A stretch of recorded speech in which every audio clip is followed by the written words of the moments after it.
In the rising of the sun and in its going down, we remember them.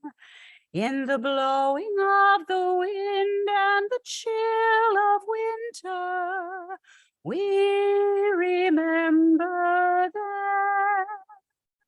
In the opening of the buds and rebirth of spring, we remember them. So long as we live, they too shall live, for they are now a part of us as we remember them. I sang these words at the memorial service for my mother, Dorothy Staples Egbert. She died August 1st, 2021. She was 93 years old and she had had a good long life. The words I sang were written by Jews, the poem by rabbis Jack Reamer and Sylvan Kamens, with this beautiful melody composed by my friend and colleague, Temple Isaiah Lexington's Cantor, Lisa Dube. My mom was not Jewish, but she loved my Judaism and always supported my Jewish observance. She was a lifelong committed, active Unitarian. Obviously, though, I am Jewish and have been for over 50 years. How could I remember and honor her in a way that felt genuine? How could I observe my Jewishness while respectfully acknowledging my past and my mom's? I had been with my mom and 3 of my 4 siblings for her last days. We planned to have a memorial service at her small Unitarian church, but not until October. I wanted to do something sooner, a Shiva. We did this on Zoom. It was beautiful and gave me a chance to share, to talk about my mom and her incredible life. So many people came, including some Amuna folks, and I thank you. The words I shared became the basis of the eulogy for the memorial in October. My only regret was not encouraging my siblings to come. There were a lot of memories shared by others. I was concerned that my siblings might not care to be at a Jewish service, but I was wrong. They would have loved hearing the stories.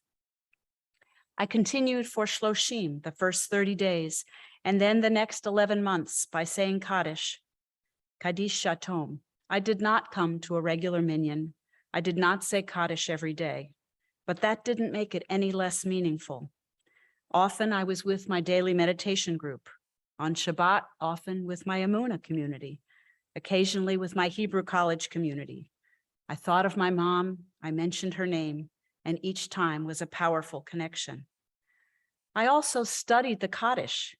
Obviously, as a cantor, I already knew the words, but this was different. I was a daughter. I understood each word of the Aramaic, not my first language of choice, but I decided to use the traditional text from the Roman Rite, connecting with one of my Jewish communities. I also started to embody the words.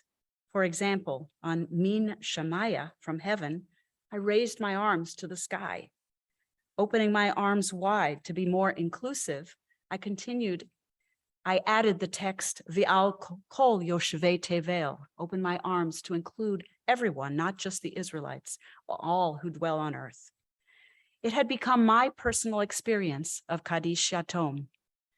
Since it has always been my custom to stand for Kaddish, the standing itself as a mourner wasn't enough. I wanted to make this period of mourning different. Although someone who has lost a parent is considered a mourner for a full year, tradition is to finish Kaddish after 11 months. My granddaughter Zoe's bat mitzvah was on June 30th, and we celebrated in Jerusalem. Since I had decided to use the Gregorian calendar for observing my mom's yahrzeit, I realized that the bat mitzvah would be my last official day of Kaddish. I spoke those words at the kotel, the wall.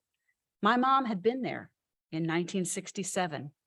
She had been there in the spring of 1967. Many of you know what that means.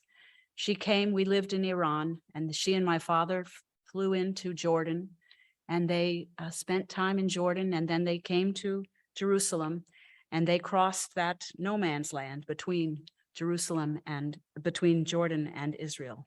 So I really felt her presence there at the Kotel. I remembered her in so many ways over the year, and having Jewish ritual moments made a difference. As a Jew with a Unitarian family of origin, these gave me special opportunities to share moments of connection and moments of remembrance. My mother's name is included at Yizkor services in my various Jewish communities. As I reflected on this year, as I lit the Yizkor candle, I became even more aware of the importance of ritual. And I thank you for inviting me to speak today. In the blueness of the sky and the warmth of summer, we remember them. In the rustling of the leaves and the beauty of autumn, we remember them. In the beginning of the year and when it ends, we remember them. So long as we live, they too shall live, for they are now a part of us as we remember them. When we are weary and in need of strength, we remember them. When we are lost and sick at heart, we remember them. When we have joys we love to share, we remember them. So long as we live, they too shall live, for they are now a part of us as we remember them. Chag Sameach.